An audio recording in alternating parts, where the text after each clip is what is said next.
Good morning, everyone. Let me just check my settings really fast. Okay. Hi. I wanted to come on today and talk to you guys about why we need each other to survive. Hello, Flo. Thank you for being here. I know that's kind of a strong title, so let me give you a little backstory behind that. Let's see. It says, hang on. How are you doing this beautiful morning? So I have some things I want to share with you guys, so get comfy. It's telling me to hang on, so I'm kind of just like, okay, hang on. I don't want to hang on Instagram. Okay, whatever. I'm just going to dive in. So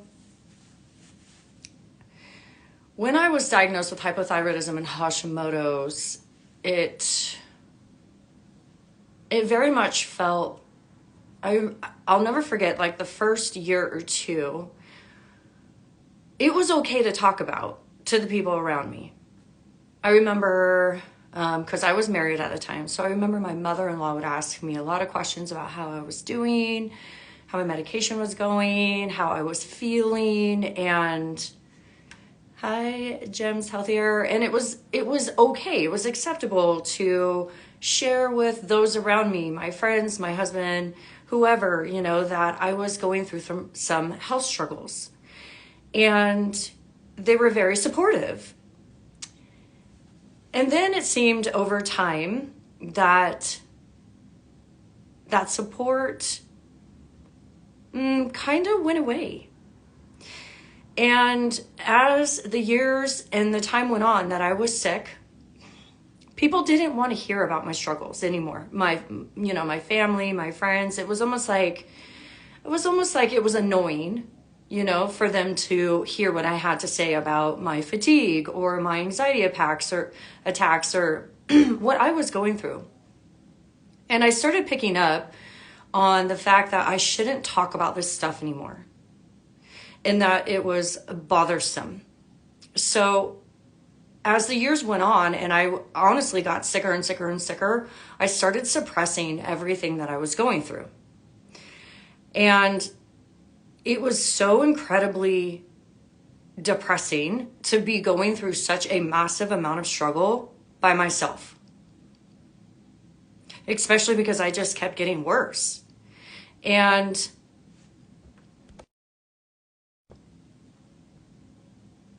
I had no one to talk to outside, because my whole world just revolved around my immediate people. And I wasn't really on social media, and I was just in my little bubble of life, of being a mom, of living, and of suffering. And I know that a part of what made things so much worse for me was this absolute isolation that I felt, that I couldn't really share with anyone what I was feeling. And so this went on for about 8 years. It went on for about 8 years straight, where I just couldn't really talk about what I was going through. And I remember my husband at the time would say, oh, just suck it up. No one feels good. Everyone's in some sort of poor health, whatever, just move on, drink some caffeine and get through it or whatever. And that would just make me feel worse. And so in 2015, when I hit my absolute wall of, I can't do this anymore, I can't make it through this lifestyle that I was living in anymore, meaning getting up and going to work when I literally could barely move. My whole body felt like cement. And I was just, it's not feeling tired. There's a big difference between feeling tired and having fatigue when you have hypothyroidism, Hashimoto's. And so I remember I got to the point where I had this level of fatigue where it was almost like I was so weak, I couldn't turn the steering wheel. My legs felt like blocks, and this fatigue would go into anxiety, nervousness, and panic attacks. So when I said I hit the wall, I just literally felt like I couldn't do life anymore. I couldn't drive. I couldn't work. I couldn't go to the store. I had nothing left in me after this 8-year battle to keep going. So I went to my doctors for help, and I begged him to take me out on disability. And he was, you know how they are. There's like, yeah, whatever. You know, they literally, he treated me like he didn't give a shit and that I was faking it. And so he, you know, to test me or maybe to shut me up, he was like, okay, well, maybe you need to go see a therapist first. So it was so insulting that he didn't believe me, right? Yes, right, BMW Bunny, cute name. And so obviously, like, I was legit suffering and needed to be taken out. Like, I needed to figure out what was going on with me and why I couldn't function in any aspect of my life. Like, I didn't even have energy to shower. Like, I didn't give a shit about shaving my legs, like nothing. Like, the life in me was gone. So when he's like, oh, you have to go see the therapist, I was just like, are you kidding me? So because I was so fatigued, I couldn't even drive myself around at this point. I had to get rides to these appointments, and it was just so frustrating that he made me go through these hoops. But I was like, okay, I was so desperate. I was like, if this is what you're going to make me do in order to get what I need, fine. So I went and I passed all her psychological exams, and I was eventually taken out on disability.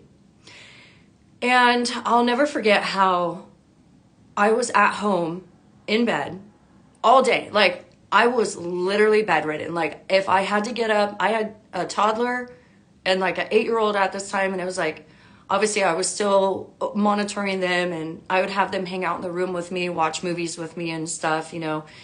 And I would do what I had to do, the bare essentials to keep the house going of making some foods, you know, suffering through making dinners, and just trying to do what I could to take care of my family. But I would go right back to bed. And I remember laying in bed by myself in the middle of the day, having a panic attack. And I just remember going like, what the fuck is wrong with me? And I would cry my eyes out. And I was just so alone. You know, I'd been sick for 8 years at this point. No one wanted to hear about it. No one wanted to talk about it. No one checked on me. No one seemed to care. It was just me. And that loneliness and the isolation of not having anyone to talk to turn to, a support, I think that was almost worse than laying in bed having panic attacks for no reason. And so as time has gone on and I have completely changed everything in my life, you know, I left my husband, I figured out all my root causes, I've been able to reverse everything. I've even unidentified myself with my medical labels. I'm like, keep your fucking labels. I don't want them. That is not my Hashimoto's. That is not my hypothyroidism. I do not claim those in my body or my life anymore. And then obviously I went through, I got my degree, I got my coaching certification, and now I'm here on this side. Okay. I have talked to so many thyroid warriors now at this point that feel just like that. They don't have guidance. They don't have direction. They don't have anyone to talk to. They got a freaking surgeon over here saying, you need to get your thyroid removed. And there's like, like no one to talk to, no one to turn to. It's like, so we desperately turn to Google, which we know that everything down that path is just a nightmare. And yeah, you can learn some things. Yeah, sure. But you know, it doesn't really give you the truth of what your body, you are going to experience in these situations. And now that I have had a podcast for a year, I've interviewed probably about 17 thyroid warriors. And there was this one warrior, you can go listen to her episode, it's Deborah. She went through a whirlwind experience and was highly pressured into a full removal. And her, now, the level of the quality of life that she's living in because she has no thyroid is just destroyed. And the poor thing has insomnia and all these insane symptoms. And I remember after her episode, I literally bawled my eyes out because she said to me, I wish I would have been able to talk to you before I went ahead and made this decision. She succumbed to the pressure and she put her trust in these people and they have destroyed her for life. And I've heard so many stories like this. There's another one you can listen to about how the thyroid warrior had cancer, and then in the middle of going, like prepping for surgery, the cancer center was literally raided by the FBI and shut down because they were taking excess amounts of lymphs and selling them on the black market to China. Like mind-blowing stories on my podcast.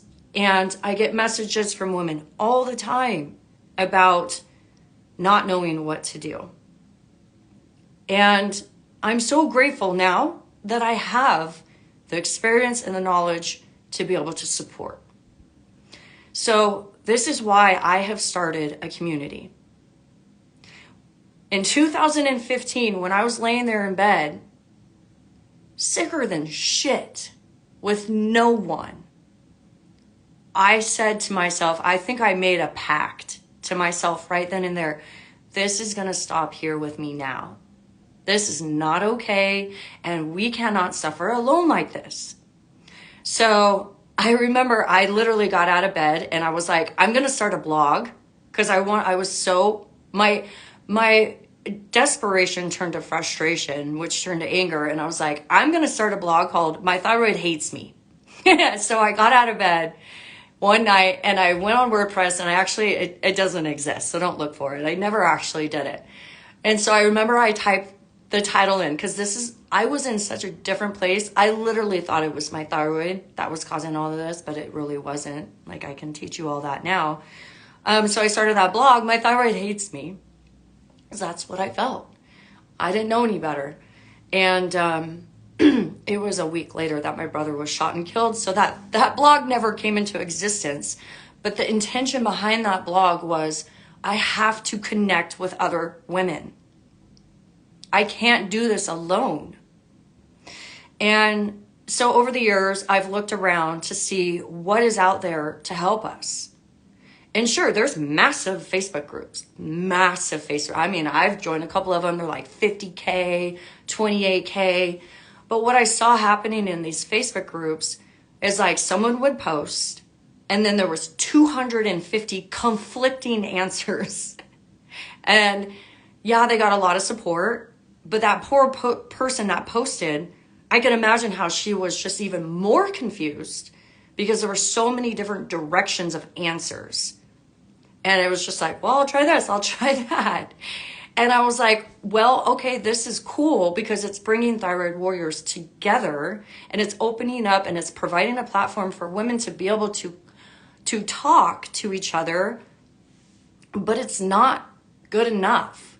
You know, it's still not providing the guidance, the actual real guidance, directions, and answers that person desperately needs.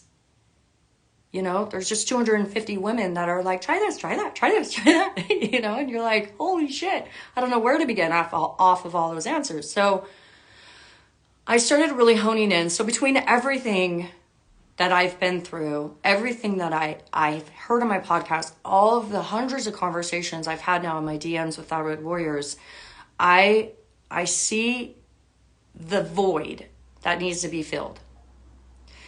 And so this is why since March of last year, I have been studying, figuring out, and how I can make this void go away. So this is why I have built my butterfly gang. the Butterfly Gang, my community.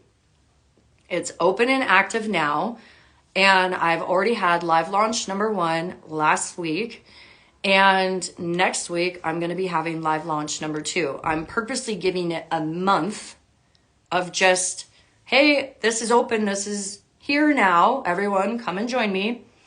And before I start diving into the actual education. So the Butterfly Gang, this is going to be the space where women worldwide that are struggling from thyroid conditions, and when I say thyroid conditions, this even means women that have had partial removals or full removals, because whether you have a thyroid or not, if you're to the point where you've had a full removal, you are the ultimate thyroid warrior. You've been through some shit, and you are still classified as a thyroid warrior, even if you don't technically have your glands anymore. So absolutely, you need to come in the most, because I know that there's a lot that happens to your body when you lose your thyroid, and I'm going to help teach and support on that. So my overall picture for the community, my goal for the community, is to be able to provide the space where women can come together, like what I needed, to be able to find friends, people that are going through similar things as you, that get it, that understand, and they want to love and support you. And then the second part is the education. I've learned so much through my own reversal and through hours and hours and hours of researching, through all of my schooling I've been through the thousands of dollars of programs I've been through. I have so much knowledge to share with you guys on the root reasons thyroid illness exists and what to do about it. And so every month in my community, I'm going to have a theme. And the theme is going to be covering one of the root causes of thyroid illness. But first, I want to open the group up with deeper knowledge about what the thyroid is and what does it do. So it's going to be launched February 7th, and this lesson is the interconnectedness and the dimensions of the thyroid wellness, because what I have learned is we talk about the physical thyroid, but not a lot of people talk about the spiritual aspect, the emotional aspect of the thyroid. It is very multifaceted. It's not just this thing that controls our metabolism and our whether or not we're sensitive to hot or cold, right? It's so much deeper. So we're going to go over the endocrine system. We're going to go over thyroid function. And then part 2 of February is we're going to go over thyroid malfunction. What can go wrong with the thyroid? What is going wrong with the thyroid? All the different aspects of how it goes wrong. And these 2 things are huge foundational things that we need to know if we have a thyroid condition. And then in March, I'm going to open it up with the root causes of thyroid illness. I'm going to go over the 10 factors. We're going to go over the 10 factors, and then the remainder of the year, we're going to be talking about all those factors. We're going to go into the emotional factors. We're going to go into the viral infections. We're going to go into the gut imbalances, the mineral imbalances, the heavy metal imbalances. We're going to go into the spiritual imbalances. We're going to go into all avenues. I call this the 8 dimensions. We need to look at your relationships. We need to look at your energy. We have to look at everything. Because people think that, oh, I'm just going to eat some salad. I'm going to juice. And I'm going to do these, I'm going to exercise. And this should fix my thyroid. It doesn't work that way, you guys. It's so much deeper. So, I'm excited. This is so basically, you guys, this is my dream come true. And now all you need to do is join. It's $39.99 a month. which is $480 annually. To get this level of education and knowledge from me usually is thousands of dollars. My clients pay to work with me one-on-one and get these deeper teachings. But there is such a crisis for women worldwide happening, a absolute medical crisis that is being ignored. No one is talking about it. No one is doing anything about it. The medical system is absolutely destroying women, and it knows it, and it doesn't care. And it's making tons of money off of it. It's going to continue to make tons of money off of it, and we are the victims. So we need to come together and educate, support, and love each other. Because as we grow in our knowledge and we learn, we can step into our doctor's appointments, into these situations stronger, in more control, and with the power. A lot of women are very powerless right now because they just lack knowledge, just like me. So this is what I plan to do: sisterhood medicine and knowledge, empowerment and connection. These are two keys in the thyroid community that are missing. And when we can build these keys together, we are going to stabilize the entire foundation of the globe. Okay? So, the link to join is in my bio. $39.99 to join today. And then every month it'll deduct automatically $39.99 unless you stop your subscription. You're free to come and you're free to go. You don't have to stay. If you can't afford it for that month, you can stop your subscription and then come back when you can't afford it again. So I encourage you all to join and then come check out my referral program, where if you bring in your friends and family members, you can actually earn free coaching with me. It's super cool. So there is a referral program, so you can bring your sister with you, bring your aunt with you, your mom, whoever is battling the same situation as you, me, us. Bring them with us. So that's what I wanted to share with you guys today. I'm sending you all a really awesome day. I hope to see you inside the Butterfly Gang, and I'll talk to you soon. Bye.